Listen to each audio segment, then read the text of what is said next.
Hello दोस्तों, नमस्कार। स्वागत है आपको आपके यूट्यूब चैनल जमरे एजुकेशन पॉइंट में। आज हम स्टार्ट करने वाले हैं माइक्रोबायोलॉजी, जो कि सभी बच्चों को बेसब्री से इंतज़ार था।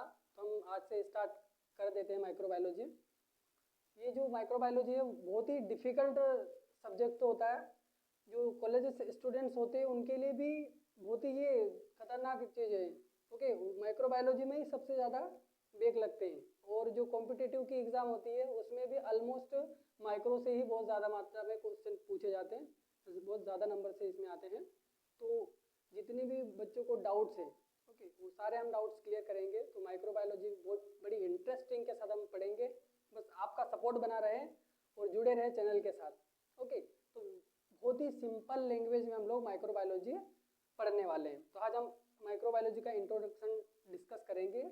उसमें कुछ हिस्ट्री रहेगी, तो ऐसे वो बोरिंग वाली हिस्ट्री नहीं पढ़ेंगे हम, बहुत ही इंटरेस्टिंग टाइप की जो हिस्ट्री है। ओके, जो भी क्या होता है कॉलेजेस से एग्ज़ाम, मेन जो एग्ज़ाम होती है उसमें भी पूछे जाते हैं और कॉम्पिटिटिव के लिए। तो हम दोनों की तैयारी साथ साथ में करवाते चल रहे हैं। ओके, तो बहुत सारे बच्चों का कमेंट्स में आ रहे थे कि सर माइक्रोबायोलॉजी का कब से स्टार्ट होगा, बाकी तो ठीक है बट माइक्रोबायोलॉजी में कवर नहीं हो पा रहा है। तो आज हम कंप्लीटली स्टार्ट कर ही रहे हैं। ओके, तो हम आज इंट्रोडक्शन स्टार्ट करते हैं माइक्रोबायोलॉजी का।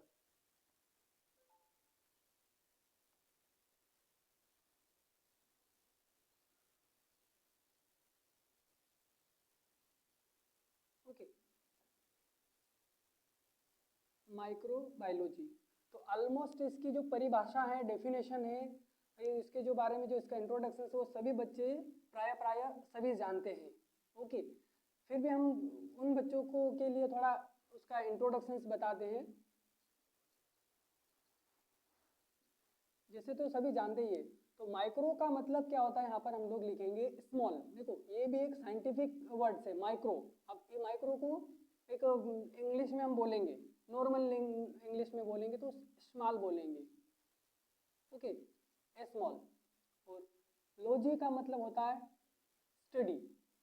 ओके, अब अगर इसका हिंदी करेंगे तो सूक्ष्म, प्लस स्टडी का मतलब होता है अध्ययन।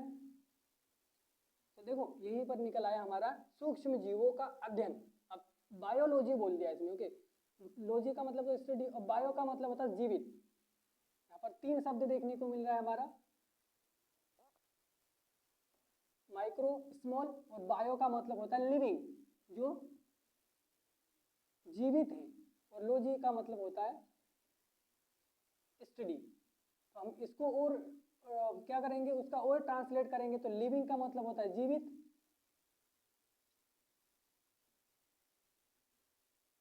और जीवित जो जीव है, ओके, जीवित जो जीव है, और स्टडी का मतलब होता है हमारा अध्ययन। तो यहीं पर हमारी परिभाषा निकल के आती है। इसका जो इंट्रोडक्शन है इसी में पूरा समाहित है। ओके, पूरा इंक्लूडेड है। एक तीन शब्द में हम पूरा उसका डिटेल से समझ लेते हैं कि सूक्ष्म जीवों के अध्ययन को ही हम लोग माइक्रोबायोलॉजी बोलते हैं।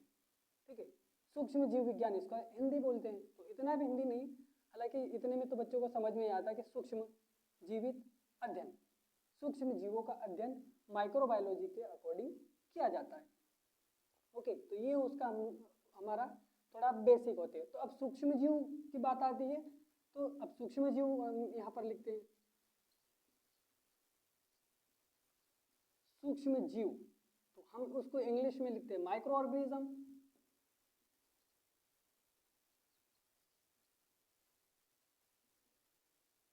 Micro organism. ओके, अब हम इसको हिंदी में किस तरीके से इसकी डेफिनेशन बना सकते हैं। तो सबसे पहले तो हम लोग लिखेंगे कि it is a branch of science. Okay, and deal with study of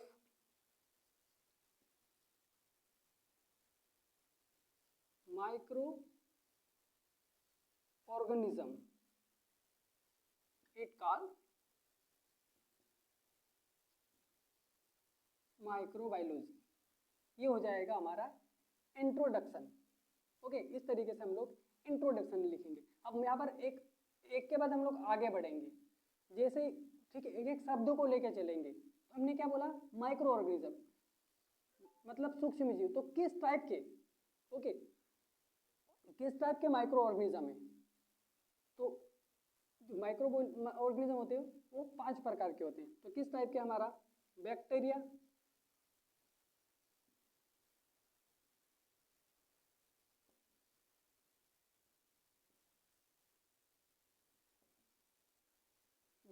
viruses,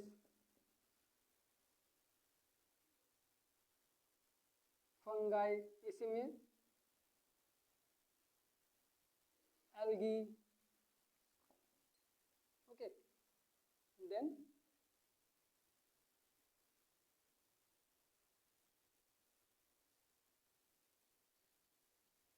parasite, okay, parasite, protozoa,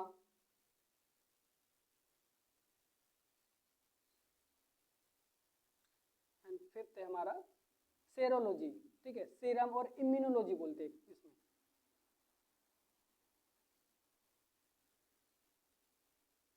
ठीक है, इम्यून रिस्पॉन्स,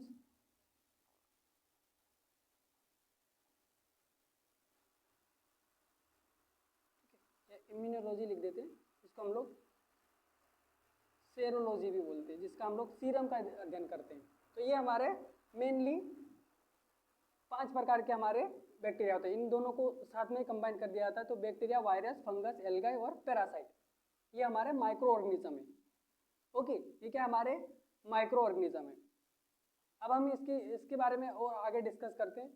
इससे पहले हम इनकी भी डेफिनेशन लिखते हैं। ओके, अब जो माइक्रो ऑर्गेनिज्म है उनमें क्या, उनको माइक्रो ऑर्गेनिज्म क्यों कहा गया है। माइक्रोबायोलॉजी की डेफिनेशन तो हमने पढ़ लिया कि माइक्रोबायोलॉजी क्या है, ये खुद एक साइंस से ही लिया गया है। पहले हम लोग जैसे 9th 10th में पढ़ते हैं, वही साइंस को थोड़ा आगे जोड़ दिया गया है, तो ये साइंस की ही ब्रांच आगे ली गई है। ओके, जिसमें स्टडी करते हैं माइक्रो ऑर्गेनिज्म, उसी को हम माइक्रोबायोलॉजी कहते हैं। अब माइक्रोबायोलॉजी के अंतर्गत ये सारी चीजें आती है, बैक्टीरिया आता है, वायरस आता है, फंगाई होता है, प्रोटोजोआ होता है, एल्गाई होते हैं, ओके, एंड ये इसके ब्रांचेस है, इसलिए मैंने साथ में इसको इंक्लूड कर दिया। अब माइक्रो ऑर्गेनिज्म क्यों कहा गया है, क्या खासियत है इसको, ओके, तो हम लोग वो चीजें भी डिस्कस कर लेते हैं। तो ये सारी चीजें आप मेंशन कर सकते हो कॉपी में। देखो, बिना कॉपी पेन के बैठोगे तो कुछ भी माइक्रोबायोलॉजी समझ में नहीं आएगा। अगर इस तरीके से आप नोट्स बनाते चलोगे तो आपको कहीं किसी और बुकों को टटोलने की जरूरत ही नहीं है, आपको पूरा बनी बनाई थाली मिल जाएगी। ओके, क्योंकि आजकल के बच्चे क्या है, उनको यही सारी चीजें चाहिए। ओके, वो खुद बना के खाने में आलसी करते हैं, इसलिए हम वो सारी चीजें दे रहे हैं, एकदम पूरी प्लेट सजाई हुई दे रहे हैं। सिर्फ आपको थोड़े से हाथ उठाना है, ओके, पेन के रूप में, जैसे खाना खाने के लिए चम्मच उठाना है, वैसे ही आपको थोड़ा बहुत मेहनत करनी है, एक पेन उठाना है, लाइक स्पून, बस, वरना पूरा उसके अकॉर्डिंग तो हम पूरा खाना बना के दे रहे हैं। ओके, यहीं पर आपको सिखा रहे हैं कि किस तरीके से उसकी थ्योरेटिकल पढ़नी है, वो किस तरीके से उसके एमसीक्यूज बनने हैं। तो पूरी साजी थाली सजी हुई मिलेगी, बस आपको सिर्फ एक रिक्वेस्ट है, पेन कॉपी उठा लीजिए। तो ठीक है, तो चम्मच उठाओगे तभी आप खाना खा पाओगे, उसी प्रकार एक पेन उठाओगे तभी आप माइक्रोबायोलॉजी को समझ पाओगे। और बहुत ही ईजी लैंग्वेज में हम लोग इसको समझाने की कोशिश करेंगे। ओके, तो आई होप इतना तो समझ में आ ही गया होगा कि माइक्रोबायोलॉजी क्या है। एक सूक्ष्म जीवों का अध्ययन किया जाता है, ऐसे सूक्ष्म जीव अभी हम लोग और मेंशन करने वाले हैं उसमें। ओके, इसलिए मैं वो सारी चीज़ें इसमें इंक्लूड नहीं की, क्योंकि थोड़ा थोड़ा बताऊंगा मैं, मेरा पढ़ाने का यही तरीका होता है। ऐसे पूरा बोर्ड भर भर के पढ़ाने से किसी कोई मतलब नहीं रहता है, किसी बच्चों को याद नहीं आता है, इसलिए हम थोड़ा थोड़ा खाने की कोशिश करते हैं। एकदम से हम खाना खा लेंगे ना तो वो हजम नहीं होगा, तो मैं माइक्रोबायोलॉजी इसी तरीके से पढ़ाता हूँ।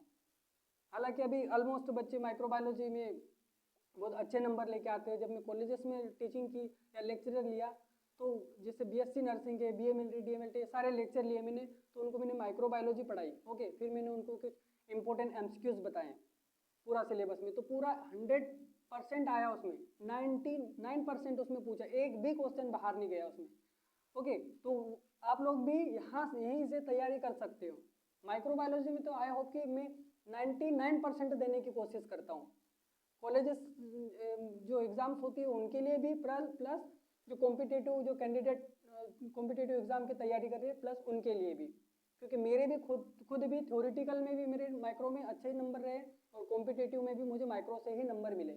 ओके, तो आई होप कि आप लोग को भी मैं इसी तरह की स्टडी प्रोवाइड करवाने की कोशिश कर रहा हूँ कि आपको भी माइक्रो से किसी प्रकार की प्रॉब्लम ना आए।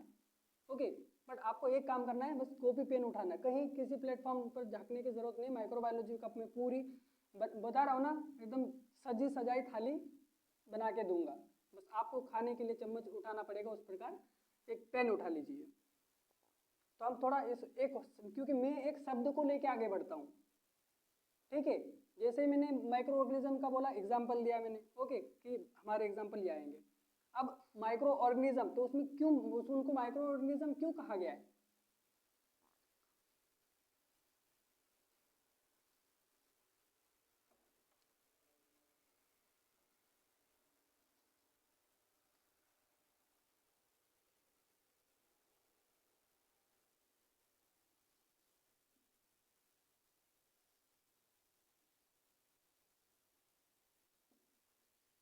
माइक्रो ऑर्गेनिज्म, तो ये क्या है? It is a very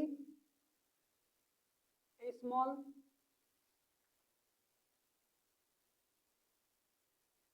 not seen by naked eyes, okay, because their size in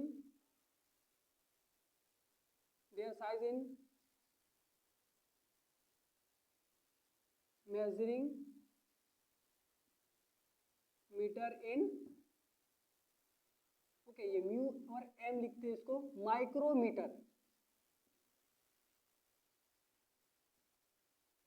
micrometer, okay. तो इसको जिसकी जो साइज होगी कितनी होगी, माइक्रोमीटर में उसको हम बैक्टीरिया को मेजर करते हैं। ओके, अगर बैक्टीरिया की बारी आ गई, क्योंकि जो ह्यूमन आइज का जो पावर है, हम कितना देख सकते हैं, हम 0.2 mm, इतनी जो mm है, ओके, 0.2 mm तक की बारीक वस्तुओं को हम लोग देख सकते हैं। अगर इससे ज़्यादा छोटी वस्तुओं को देखना होगा तो हमें किसका यूज़ करना पड़ेगा, किसी इक्विपमेंट, मतलब माइक्रोस्कोप की आवश्यकता होगी या माइक्रोस्कोप की हेल्प लेनी पड़ेगी अगर 0.2 mm से लेस हो गया तो, ओके, क्योंकि जो ह्यूमन आइज की जो कैपेसिटी होती है वो 0.2 mm तक की होती है, ओके। एंड जो माइक्रो ऑर्गेनिज्म का साइज कितना होता है, वो माइक्रोमीटर इसमें होता है, ओके, 0.2 माइक्रोमीटर, क्योंकि इसका तो वेरिएशन सेम हो सकता है, बैक्टीरिया का अलग, वायरस का, फंगस का, हर एक चीज़ का अलग अलग हो सकता है। तो इसको बैक्टीरिया को हम लोग किससे नापते हैं, माइक्रोमीटर, और इसका जो सिंबल से म्यू एम, ओके, यहाँ पर लिख देता हूँ मैं, माइक्रोमीटर से हम बैक्टीरिया को मेजरमेंट करते हैं। इसकी यूनिट भी याद रख लेना।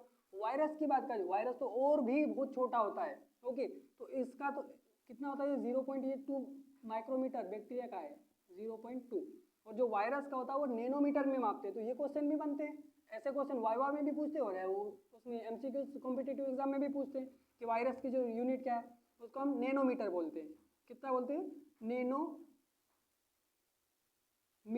जिसका हम, इसका सिंबल्स क्या है, एन, नैनोमीटर, मतलब 0.2 नैनोमीटर से छोटे होंगे वायरस, ओके। ये तो उसका लेस देन है, जैसे नॉर्मल रेंज बोलते हैं ना कि 14 से 18, तो ये वाली यूनिट है, इससे भी छोटे हो सकते हैं, ओके। तो वायरस को नैनोमीटर और बाकी को हम लोग माइक्रोमीटर से, ये तो इसको तो सीन कर सकते हैं।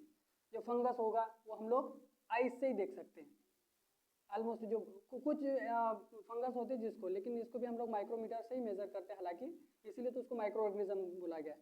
और पैरासाइट को भी हम लोग माइक्रोमीटर से मेजर कर लेंगे, ओके।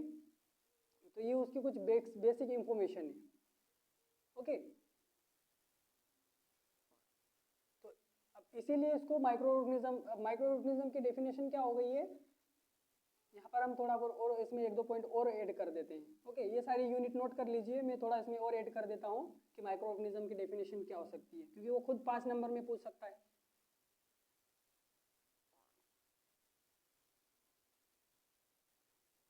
ओके, यहाँ हम कहाँ तक पूछ लिए कि measuring in the micrometer, okay, because measuring in क्या माइक्रोमीटर है,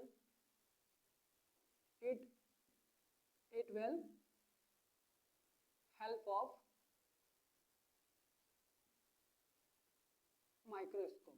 ये उसकी आगे की लाइन है कि ऐसे सूक्ष्म जीव जिसको हम अपनी जो विदाउट इक्विपमेंट की बात होती है कि नेक्ड आइस का मतलब होता है, जैसे नेक्ड आइस का मतलब कोई बिना आँख खानी है, ऐसा किसी के नेक्ड आइस मतलब होते हैं। अभी स्टूडेंट पूछते थे जब कॉलेज में मैंने लेक्चर करते थे, सर नेक्ड आइस का मतलब क्या होता है, बिना किसी इक्विपमेंट के।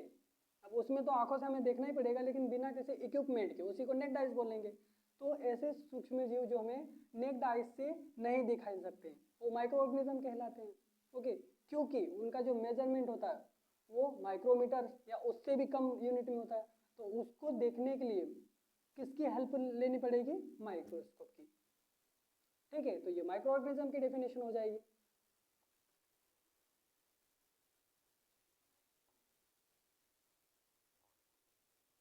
ओके, अब इसकी डिस्कवरी की बात की जाए, ये इसको आप स्क्रीनशॉट ले सकते हो। देखो ये जो लेक्चर है लिखा हुआ यहाँ पर बहुत सारा है, लिखा हुआ सभी को नोट्स भी मिल जाते हैं, लेकिन ये कुछ सब्जेक्ट ऐसे होते हैं जिसको डिटेक्शन करने पे ही समझ में आते हैं।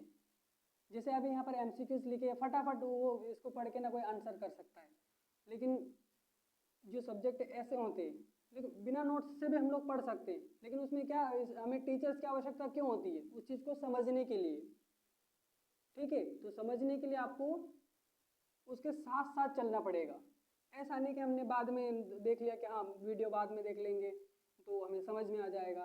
अगर ऐसा होता तो हम घर बैठे ही किसी की ज़रूरत ही नहीं पड़ती, यूट्यूब पर बहुत सारे मटेरियल है, सभी टीचर एक से बढ़कर एक टीचर्स हैं सभी सब्जेक्टों के लिए, लेकिन ऐसा नहीं होता है। हम सेल्फ स्टडी करने के लिए भी हमें किसी को की ज़रूरत होती है, ओके, इसको बोलते हैं सपोर्ट। तो हम अगर साथ साथ चलोगे, ओके, जिस तरीके से हमारे लेक्चर अपडेट हो रहे हैं अगर उस साथ साथ चलोगे तो आई होप कि माइक्रो में या तो कॉलेज से स्टूडेंट्स हो या कैंडिडेट्स हो कॉम्पिटिटिव एग्जाम्स के लिए, दोनों को बेनिफिटेड होंगे, इसलिए थोड़ा साथ साथ चले।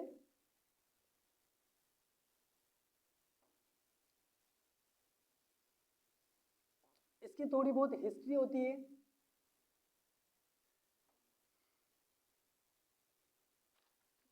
तो जैसे कि माइक्रोबायोलॉजी की बात की जाए तो उसको माइक्रोबायोलॉजी की खोज किसने की थी, तो सबसे जो फर्स्ट नाम आता है, ओके,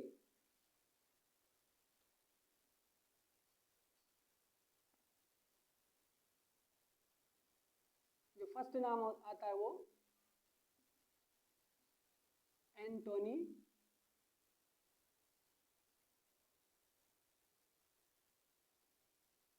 वेन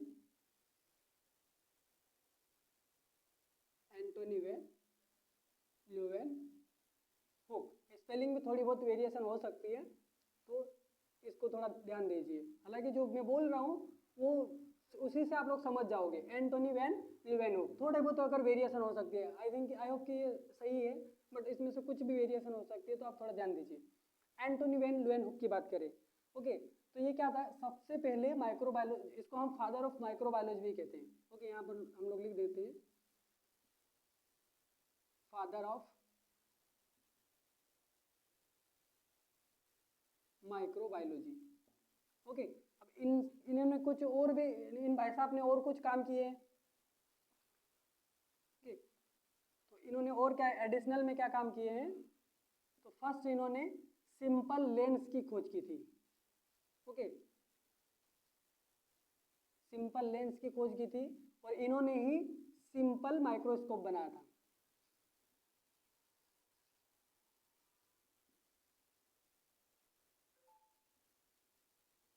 ठीक है। इन्होंने ही सिंपल माइक्रोस्कोप की खोज की थी, और बैक्टीरिया को भी सबसे पहले इन्होंने ही खोजा था,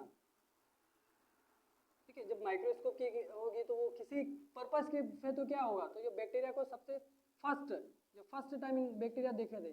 अब ये नहीं, उन्होंने ये डिस्क्राइब नहीं कर पाया कि कौन सा बैक्टीरिया है, लेकिन उन्होंने इतना पता चल गया था कि इन्होंने नाम नहीं दे पाए, जैसे कि बेसिलाई है, कोकाई है, एंथ्रेक्स है। ओके, इस तरीके से उन्होंने क्या नॉमिनेशन नहीं कर पाए थे, लेकिन उन्होंने ऑब्जर्व किया था फर्स्ट बैक्टीरिया को। ठीक है, फर्स्ट बैक्टीरिया को ऑब्जर्व इन्होंने किया था। तो ये कुछ उसके इम्पोर्टेंट टिक्स है जो कि हमें हिस्ट्री में भी थोड़ी हेल्प होती है। पूछते हैं कभी कभी माइक्रोबायोलॉजी की जो हिस्ट्री भी थोड़ी बहुत एग्जाम में, मेन एग्जाम में आती है।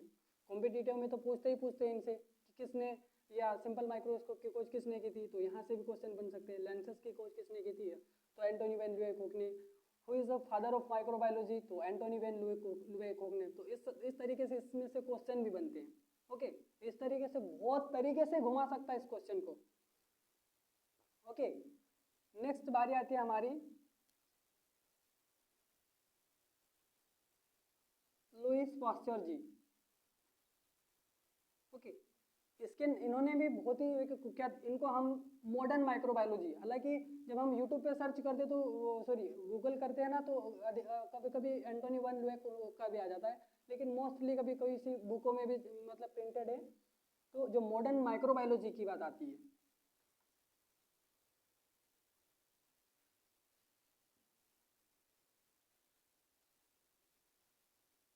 ठीक है, तो मॉडर्न माइक्रोबायोलॉजी के जो फादर्स की जो बात होती है वो लुईस पास्चर जी के हिट में आती है। ओके, इन्होंने बहुत सारी और थ्योरीज भी दी है, जम्स थ्योरी,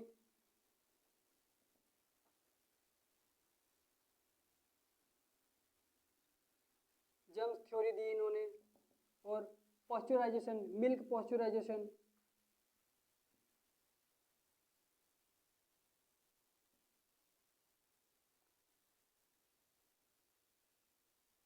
ऐसा कुछ 3 3 4 4 इसके नाम हमें याद कर लेने। ओके, तो जम्स थ्योरी दी उन्होंने, पॉस्चराइजेशन टेक्निक दी इन्होंने, स्टेरिलाइजेशन, ठीक है, जितने भी स्टेरिलाइजेशन की बात आ रही है, जो स्टेरिलाइजेशन टेक्निक दी थी, sterilization technique, hot air oven, अधिकतर इन्होंने जो स्टेरिलाइजेशन में जो भी मशीनें से, तो इन्होंने ही खोज की थी। इसलिए हम सीधा सिंपल बोले कि जो स्टेरिलाइजेशन की डिस्कस किसने की थी। स्टेरिलाइजेशन का हम ये अलग पर्सनली टॉपिक है, तो अलग अलग डिस्कस करेंगे। हम तो कुछ टिक्स हम उसमें याद कर लेते हैं। ओके, कि लुईस एंटोनी वैन ल्यूवेकोक ने क्या किया था, लुईस पास्चर ने क्या किया था। तो ये कुछ चीज़ें हम लोग ऐड कर रहे हैं, ज़्यादा नहीं हिस्ट्री पढ़ने वाले हैं, थोड़ी बहुत, बड़ी इंटरेस्टिंग है। हम इसको अच्छे से एकदम ध्यान से पढ़ो। मुझे तो हिस्ट्री पढ़ने में भी मज़ा आता है, जो मेडिकल की जो हिस्ट्री है बहुत ही उसमें अच्छे से कि हाँ भाई साहब इसने ये भी किया था, उसने ये भी किया था, ब्लड ग्रुपिंग की खोज किसने की थी। थोड़ा एक्साइटेड होना चाहिए पढ़ाई के प्रति। अगर आप एक्साइटेड होगे ना, तभी आप उसको अच्छे से पढ़ पाओगे। इसलिए कि आप फिर तो आपको कुछ भी अच्छा लगेगा। क्योंकि देखो बाकी चीज़ें हम लोग देखते हैं, कोई नॉर्मली वीडियो देखते हैं, वो इंटरटेनमेंट होता है, इसलिए वो हमें याद भी हो जाता है। 2 घंटे की मूवी पूरी हम लोग याद कर लेते हैं, तो वो याद मूवी क्यों याद हो जाती है, ऐसे लेक्चर तो याद होते ही नहीं है। अभी हम लोग ये 40 मिनट का लेक्चर देखेंगे, वो लेक्चर याद नहीं होते।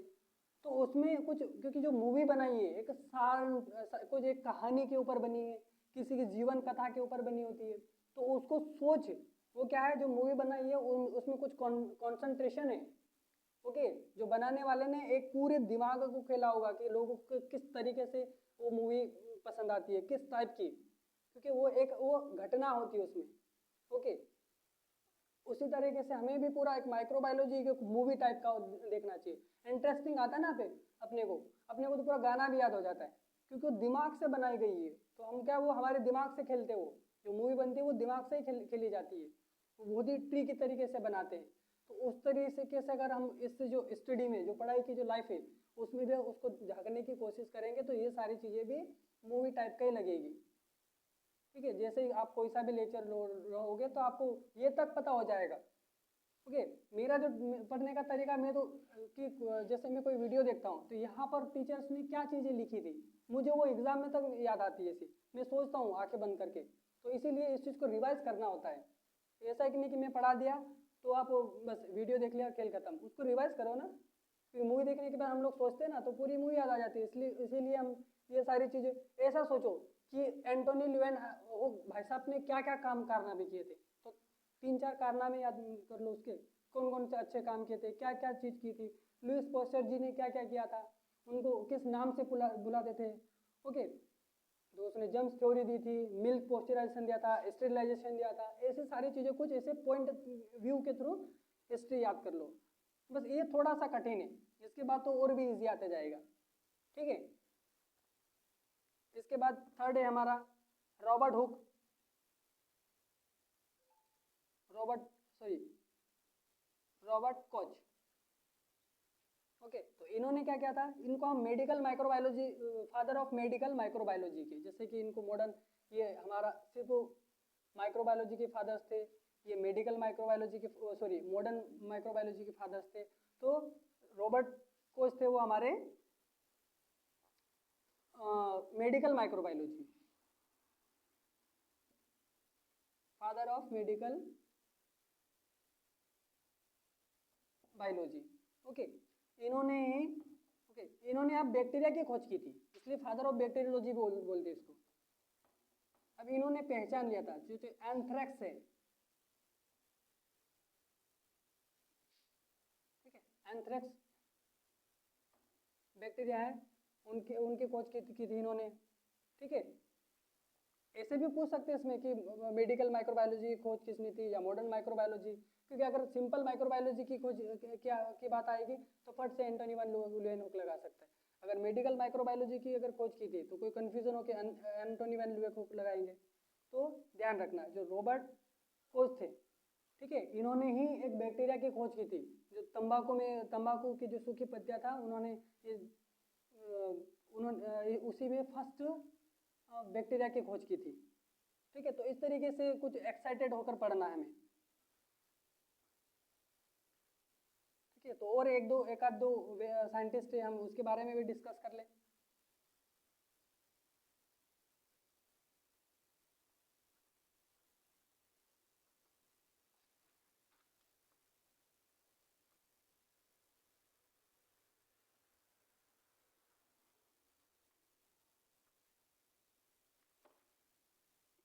जैसे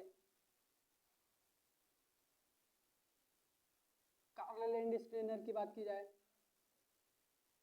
कार्ल लैंड स्टेनर, जिसे सभी को पता है कि ब्लड ग्रुपिंग की खोज इसी ने की थी, तो इन्होंने और कारनामे भी किए।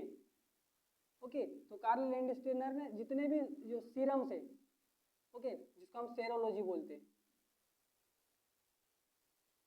सेरोलॉजी, क्योंकि जो हम लोग ब्लड ग्रुपिंग लगाते हैं वो सीरम, ब्लड के अंदर क्या होता है, सीरम भी होता है। ओके, तो जो सीरम की स्टडी होती है, अब सीरम की स्टडी एंटीजन, वो एंटीबायोटिक, सॉरी एंटीबॉडी, उन चीज़ों को डिटेक्शन के लिए यूज़ किया जाता है। तो जो सीरम का अध्ययन होता है उसको सीरोलॉजी कहते हैं, और इसके जो फादर्स है हमारे, वो कार्ल लैंडस्नर है। ओके, तो ये कुछ इसकी बेसिक इन्फॉर्मेशन। ब्लड ग्रुप तो सभी को पता था, जब हम लोग ब्लड ग्रुप पढ़ाए थे तब हमने बता दिया था कि ब्लड ग्रुप की खोज किसने की थी, तो कार्ल लैंडस्टेनर ने। और एक और काम किया था उन्होंने, जो सीरम की स्टडी करी थी, उन्हीं जो सीरोलॉजी के फादर्स भी हमारे कार्ल लैंडस्टेनर ने की थी। एक और है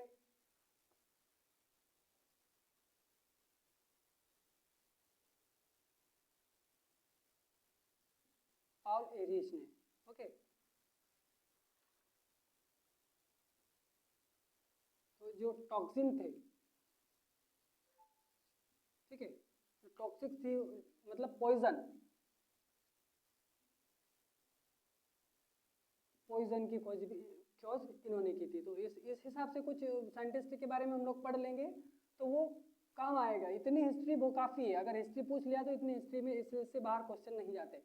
ओके, तो इस तरीके से हमें हिस्ट्री मेंशन करनी है।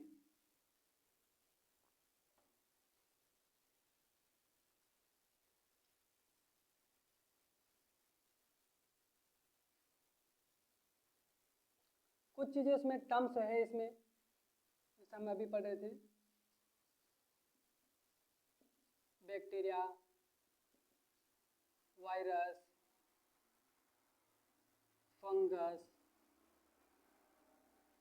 पैरासाइट।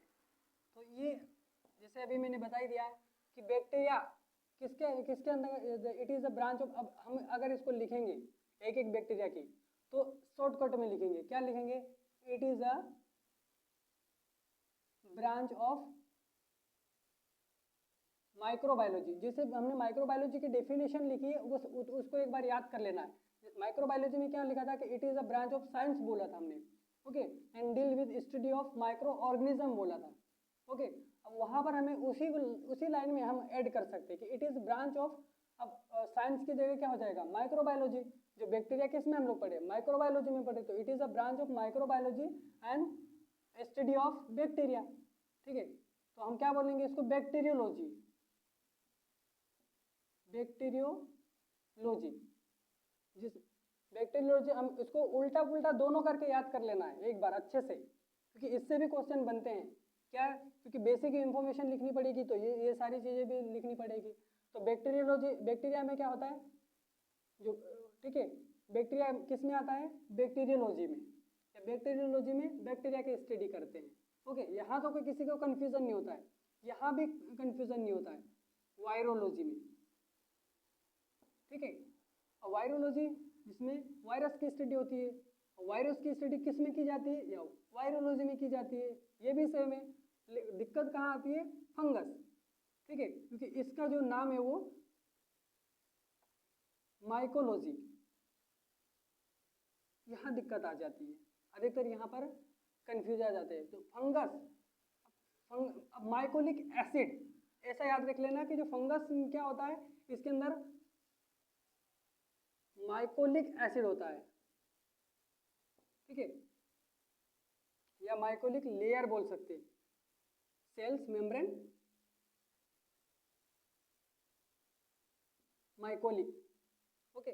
इसीलिए इसमें हम लोग माइकोलॉजी टर्म्स यूज करते हैं, ओके। ये एक म्यूकस टाइप का दिखाई देता है, फंगस का मतलब होता है जो हम जैसे इसको कोरिलेट कर देते हैं, फंगस मतलब जो म्यूकस, म्यूकस होता है ना चिपचिपा पदार्थ, तो जो फंगस भी क्या होते हैं ऐसे ही पदार्थ होते हैं चिपचिपा, जितने भी हमारे फंगल लेके क्या है डर्मेटाइटिस कॉज करेंगे, बैक्टीरिया तो अलग अलग पार्ट्स को लेके बैठ जाएंगे, वायरस तो आप सभी को जानते हो, अभी कोरोना वायरस आया था तो वायरस बहुत ही हार्मफुल होते हैं और बहुत ही स्मॉल होंगे। फंगस हमारा म्यूकस मेम्ब्रेन या म्यूकस जैसे चिपचिपे पदार्थ होते हैं, ये बहुत ही, ये भी ठीक तरीके से जितने भी क्या हो जाते हैं इन्फेक्शन टाइप के होते हैं, dermatitis mostly skin infection type के हैं, ओके। तो वो हमारे माइकोलॉजी के अंदर आएगा, या माइकोलॉजी में किसकी स्टडी करेंगे फंगस की स्टडी करेंगे, ओके। देन नेक्स्ट आएगा पैरासाइट, पैरासाइट भी इसका नॉर्मल है, पैरासाइटोलॉजी नाम से ही पैरासाइटोलॉजी, बस लॉजी लॉजी जोड़ देना है इसमें, ओके। नेक्स्ट आएगा जैसे मैंने बता दिया था, अब उसको हम सीरोलॉजी भी बोलो या इम्यूनोलॉजी भी बोलो, या इम्यून रिस्पॉन्स या इम्यून सिस्टम बोल सकते हैं, इम्यून सिस्टम। तो इसकी जो सब्जेक्ट होगा वो इम्यूनोलॉजी, या इम्यूनोलॉजी में इम्यून सिस्टम के हम का अध्ययन करते हैं, इम्यूनोलॉजी, बस लॉजी लगा हुआ है कुछ नहीं हो, वायरस क्या वायरोलॉजी, बैक्टीरियोलॉजी फंगस में माइकोलॉजी, बस थोड़ा सा वेरिएशन है, पैरासाइट में पैरासाइटोलॉजी और इम्यून सिस्टम में इम्यूनोलॉजी, इसका अदर्स नाम है सीरोलॉजी, जो कि सीरम,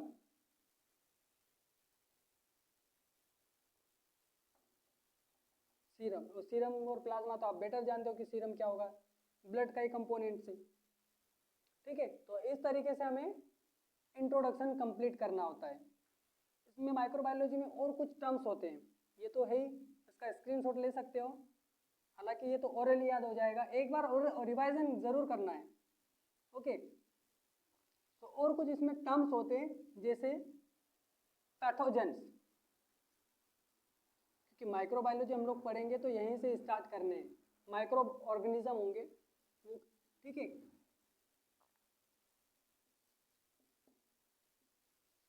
एक एक करके हम लोग डिस्कस करेंगे,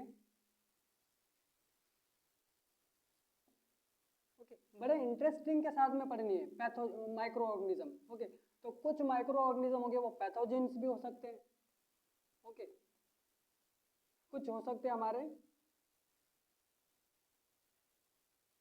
यूसिलिज्म भी हो सकते हैं, ओके, और कुछ हो सकते हैं हमारे कॉमनलिज्म भी हो सकते हैं, और कुछ पैरासाइटिकलिज्म, ओके, तो इस तरीके से हमको अलग अलग देखने को मिलेंगे। पैथोजेंस का मतलब होता है ऐसे जीव जो हमें क्या करता है, डिजीज कॉज करते हैं, ऐसे माइक्रो ऑर्गेनिज्म जो हमें क्या करेंगे, डिजीज कॉज करेंगे, बीमार करेंगे या बीमारी उत्पन्न करेंगे, उनको हम लोग बोलेंगे पैथोजन।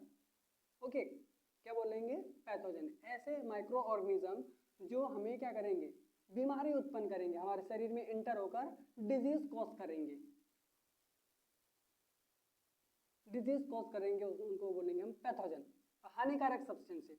ओके, अब म्यूचुअलिज्म क्या होंगे, ये हमारी बॉडी में भी पहुंच जाएंगे लेकिन कोई कोई भी इसमें हानि नहीं पहुंचाएंगे। ये क्या करेंगे, एक दूसरे को या each other benefited,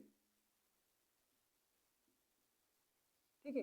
each other benefited मतलब ये एक दूसरे को क्या करेंगे, ये लाभ दे देंगे, फायदा करेंगे, भाई तू भी ले मैं भी ले, ना तो मैं तेरे को हानि कर कोई नुकसान पहुंचाऊंगा ना तो मुझे नुकसान पहुंचाना, ये दोनों आपस में मिलजुल कर रह रहे हैं। ओके, जिसको पारस्परिकता भी बोलते हैं हिंदी में, क्योंकि हिंदी में भी क्वेश्चन आते हैं, वो जब एग्जाम में बैठते तो उसका हिंदी भी हमें पता होना चाहिए। ओके, तो वो ये क्या हो जाएगा, पारस्परिकता, म्यूचुअलिज्म, मतलब ये एक दोनों को बेनिफिट करेगा, ये नुकसान नहीं करेगा। कॉमन जल क्या करेगा, ये बिना नुकसान पहुंचाए उसके साथ रह रहा है, ठीक है, उसके साथ रह रहा है बिना उसको लाभ दिए, फायदा भी नहीं कर रहा है और नुकसान भी नहीं कर रहा है, ऐसे, ठीक है। कॉमन जल का मतलब होता है ना फायदा कर रहा है उसको ना नुकसान कर रहा है, लेकिन वहां से अपना बेनिफिट प्राप्त कर रहा है। जैसे कि कोई पेड़ के ऊपर कोई बेल लगी होती है, आप लोगों ने देखा होगा, तो वो पेड़ को कोई नुकसान नहीं पहुंचाता है लेकिन वहां से अपना जीवन यापन करते रहता है। ओके, उसको नुकसान नहीं कर रहा लेकिन उससे बेनिफिट ले रहा है, फायदा ले रहा है, तो कॉमनलिज्म माइक्रो ऑर्गेनिज्म कहते हैं, ठीक है। कॉमनलिज्म मतलब वो उसको कोई घाटा नुकसान नहीं पहुंचा रहा है लेकिन उससे फायदा जरूर ले रहा है। जैसे पेड़ के ऊपर कोई बेल आती है, सभी लोगों ने देखा है, ऐसा किसी ने नहीं होगा जिसने देखा नहीं होगा, ठीक है। तो वो बेल क्या होती है, पेड़ को कोई नुकसान नहीं पहुंचाती लेकिन वो चलते रहती है, पूरी पेड़ के ऊपर फैली रहती है, ठीक है, वो तो नुकसान नहीं कर रहे, तो वो किस में आती है, कॉमनलिज्म में आती है। ऐसे क्वेश्चन बनते हैं, सभी के ऊपर क्वेश्चन बनते हैं, ऐसे कौन सा माइक्रो ऑर्गेनिज्म जो हमारे शरीर में एंटर होकर बीमारियां उत्पन्न करते हैं, पैथोजन है। ऐसे कौन से माइक्रो ऑर्गेनिज्म है, ठीक है, जो हमारे अंदर या बॉडी के अंदर या बाहर कहीं पर भी, ठीक है, ऐसा नहीं, हम सिर्फ बॉडी के अंदर ही नहीं बोल सकते, कहीं पर भी एक दूसरे को फायदा दे रहे हैं, भाई तू भी तेरे से कुछ तेरे पास है वो मुझे दे दे, मेरी जरूरत की चीजें है वो मुझे दे दे, या तुझे जो जरूरत की चीजें है वो तू ले ले मेरे से, आपस में मिलजुल कर रह रहे हैं। ओके, तो म्यूचुअलिज्म होगा। म्यूचुअलिज्म का मतलब जैसे कि हम म्यूचुअल में ट्रांसफर करवाते ना, जैसे कि भाई तू वहां से यहाँ आ जा और मैं वहां चले जाता हूँ म्यूचुअल में, तो यहाँ नाम से ही चल रहा है म्यूचुअल, ठीक है। तो दोनों का फायदा हो रहा है, भाई मैं मेरी जगह पहुंच जाऊंगा, तू तेरी जगह पहुंच जाएगा। ओके, तो इस तरीके से हम लोग पढ़ाते हैं। ओके, मैं ये रफली लैंग्वेज इसलिए यूज करता हूँ ताकि समझ में आए। ओके, बस समझ में आना चाहिए कि हम किस तरीके से समझे। कॉमन जोन अभी मैंने बताया कि इसमें क्या हो जाएगा, भाई कोई अपने यहाँ रह रहा है बिना अपने को नुकसान पहुंचाए, वो कॉमनलिज्म माइक्रो ऑर्गेनिज्म होगा। पैरासाइटिक क्या कर रहा है, ये पैरासाइट मतलब परजीवी, नाम से ही पता चलता है, हिंदी में उसको परजीवी बोलता है, मतलब अपना जीवन यापन करने के लिए क्या करेगा, ये किसी के ऊपर डिपेंडेंट है, ये उसको नुकसान पहुंचा रहा है, ये उसको क्या बोलेंगे, परजीवी, पैरासाइट। पैरासाइट क्या, हमारे जैसे मलेरिया हुआ, तो वो मलेरिया हमारी बॉडी में जाता है तो उसको तो फायदा हो रहा है, क्या हो रहा है, वो मल्टीप्लाई हो रहा है पैरासाइट, ठीक है। जैसे पैरासाइट होता है, मलेरिया होता है, मलेरिया क्या हमारा एक पैरासाइट है, तो वो हमारी बॉडी में तो जा रहा है, हमारी बॉडी को कोई फायदा नहीं कर रहा है, उल्टा नुकसान कर रहा है, लेकिन खुद का तो वो मल्टीप्लाई हो रहा है। जो प्लाज्मोडियम है, ठीक है, फाल्सीफेरम प्लाज्मोडियम नामक का जो मलेरिया पैरासाइट है, वो हमारी बॉडी में इंटर तो हो रहा है, लेकिन वो क्या कर रहा है, खुद तो पल बढ़ रहा है, वो अपना भरण पोषण कर रहा है वहां पर, बट हमें कोई फायदा नहीं हो रहा, उल्टा नुकसान हो रहा है। तो वो क्या, परजीवी, अपना जीवन यापन करने के लिए किसी अदर्स के ऊपर डिपेंड है, उसको हम पर जीबी बोलते हैं। तो इस तरीके से भी हमें कुछ जो कमेंट्स है ओके तो हमें याद रखने हैं। ओके तो इस तरीके से हम लोग माइक्रोबायोलॉजी का इंट्रोडक्शन प्लस हिस्ट्री कवर करते हैं। आई होप कि सभी को समझ में आ रहा होगा।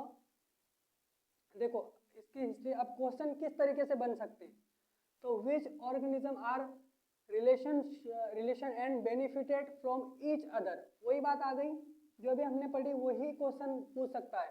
इसमें इसको और भी घुमा सकते हैं, ऐसा कौन सा माइक्रो ऑर्गेनिज्म है जो किसी को हार्म करता है, किसी के साथ रहकर वो हार्मफुल होगा, तो हार्मफुल होगा तो क्या होगा, फिर क्या होगा, वो अगर डिजीज कॉज कर रहा, अगर डिजीज की बात आ गई तो पैथोजन आ जाएगा, और उसको क्या कर रहा है हार्मफुल कर रहा तो पैरासाइट आ जाएगा। लेकिन यहाँ क्या हो रहा है, यहाँ पर वो एक दूसरे को फायदा पहुंचा रहे। तो आई होप कि इसी का आंसर सभी को समझ में आ गया होगा कि इसका आंसर क्या होने वाला है। ओके जस्ट अभी हमने समझाया, अगर किसी ने गलत किया होगा तो फिर ध्यान दे कि आपने क्या गलती कर दी है, या तो क्वेश्चन समझने में गलती कर दी होगी। तो अभी मैंने इनको चारों को डिस्कस किया, अगर समझ में आ रहा होगा तो वो तो इजीली से कर दिए होंगे कि कॉमन सेल का मतलब क्या होता है, पैथोजन, पैरासाइटिज्म और म्यूचुअलाइजेशन। ओके तो इसका आंसर आएगा D, mutualization. Which is organism are study in mycology. Okay तो माइकोलॉजी, तो हो सकता है किसी ने फट से माइक्रो ऑर्गेनिज्म देखा और माइक्रो ऑर्गेनिज्म लगा दिया, लेकिन हमें ध्यान से देखना, चारों ऑप्शन एक बार पढ़ लेने। ओके तो माइक्रो ऑर्गेनिज्म क्या है, ये माइक्रोबायोलॉजी में इसकी स्टडी करते हैं। ओके तो माइक्रोबायोलॉजी में किसकी स्टडी करते हैं, माइक्रो ऑर्गेनिज्म। तो ये तो हमारा आंसर गलत हो गया। बैक्टीरिया में बैक्टीरियोलॉजी आता, अगर यहाँ पर बैक्टीरियोलॉजी लिखा था तो बैक्टीरियोलॉजी आता, तो ये भी गलत हो जाएगा, हो गया। वायरोलॉजी आता तो वायरस आता, यहाँ पर आ गया माइकोलॉजी, तो right answer fungus. Okay next day, who is the father of medical microbiology, वही आ गया क्वेश्चन। मॉडर्न माइक्रोबायोलॉजी भी पूछ सकता है। ओके तो इसका जो आंसर आएगा, मेडिकल बोल दिया तो रॉबर्ट कोच आएगा। अगर इंडिया में अगर पूछता है इंडिया में कौन है, तो जेबी भट्ट भी है, जेबी भट्ट साहब भी है। ओके तो ध्यान रखें, who is credited to bacilli. Okay जैसे हम अब बेसिलाई क्या है, बेसिलाई हमारा बैक्टीरिया है, अगर ध्यान दे तो आगे हम पढ़ने वाले हैं कोकाई, बेसिलाई, स्पाइरल, उसकी साइज से सब पढ़ने वाले हैं। हालांकि हमने जो हिस्ट्री के लिए आया तो ये क्वेश्चन आ गया। तो इसका कौन है, लुइस पास्चर है, रॉबर्ट कोच है, स्टीनर है। तो इसका जो आंसर आएगा रॉबर्ट कोच। ठीक है, एंथ्रेक्स बेसिलस, इसे हम इसको को रिलेटेड कर सकते हैं। मैंने अभी यहाँ पर हिस्ट्री में बताया था कि एंथ्रेक्स बेसिलाई, रॉबर्ट कोच जी। दो resolution of human eyes power, human eyes power कितना होता है। अगर सभी ने लेक्चर अच्छे से देखा होगा तो इसका आंसर 100% देंगे, अगर नहीं किसी ने गलत किया ओके तो इसका आंसर हम कल बताएंगे। बस बहुत ही ईजी है, सबसे ईजी क्वेश्चन तो यही होगा, क्योंकि सबसे पहले मैं ये चीज़ बता दी। ओके तो इस तरीके से कैसा लगा, ये अपना अनुभव ज़रूर बताएं कि इस वीडियो में किस तरीका आपको अनुभव मिला है, क्या सीखने को मिला है, तो कमेंट्स में ज़रूर बताएं। ठीक है, आज कमेंट्स में बताना, और जब माइक्रोबायोलॉजी का आखिरी लेक्चर होगा तब बताना कि आपको किस तरीका एक्सपीरियंस मिला है। ओके तो हम और इस अगला नेक्स्ट टॉपिक लेके आने वाले हैं, तो सपोर्ट बनाए रखें। चैनल को थोड़ा कमेंट्स और लाइक कर दिया करें तो हमको भी थोड़ा मोटिवेट मिल जाएगा। तो हम हमारी तरफ से तो बेटर देने की कोशिश कर ही रहे। ठीक है, थैंक्स फॉर वॉचिंग।